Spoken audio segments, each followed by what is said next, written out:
Mes chers amis retraités, en ce 1er octobre 2025, une annonce retentissante vient de bouleverser la scène nationale et pourrait bien transformer votre quotidien dans les mois à venir.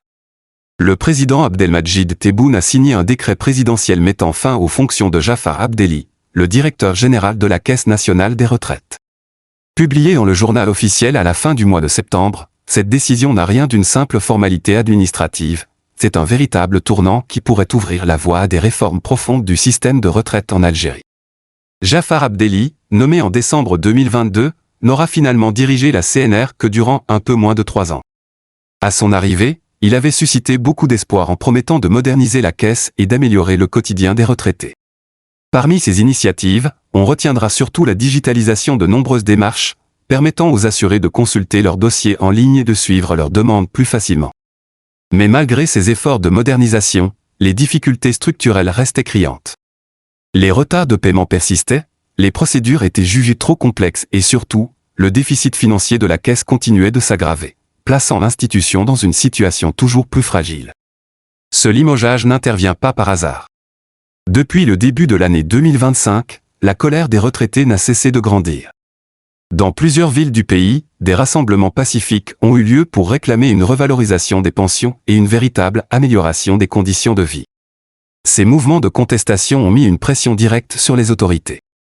Ainsi, l'éviction de Jafar Abdelli, annoncée à la veille de la rentrée d'octobre, apparaît comme une réponse politique forte face à cette grogne qui ne cesse de s'intensifier. La situation est d'autant plus inquiétante que le système de retraite algérien se heurte à un déséquilibre démographique majeur.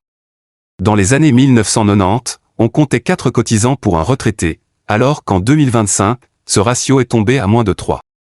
Avec l'allongement de l'espérance de vie et un marché du travail formel en difficulté, la pression financière sur la caisse devient presque insoutenable.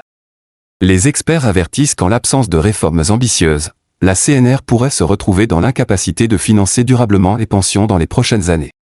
À cela s'ajoute une autre fragilité, la dépendance persistante aux revenus pétroliers.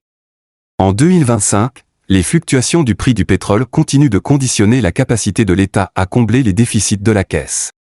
La moindre secousse sur les marchés internationaux se répercute donc directement sur le système de retraite, comme cela a déjà été le cas lors de la pandémie et lors des récentes turbulences économiques mondiales.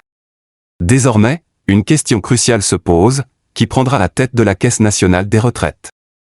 S'agira-t-il d'un technocrate capable d'engager de véritables réformes et de moderniser en profondeur le système, ou bien d'une personnalité politique choisie avant tout pour calmer la contestation sociale?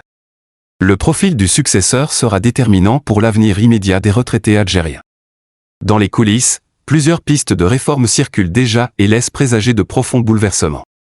Il est question d'un relèvement progressif de l'âge légal de départ à retraite, aujourd'hui fixé à 60 ans pour les hommes et 55 ans pour les femmes. D'autres scénarios évoquent une refonte du mode de calcul des pensions, qui pourrait s'appuyer non plus seulement sur les dernières années de carrière mais sur l'ensemble du parcours professionnel.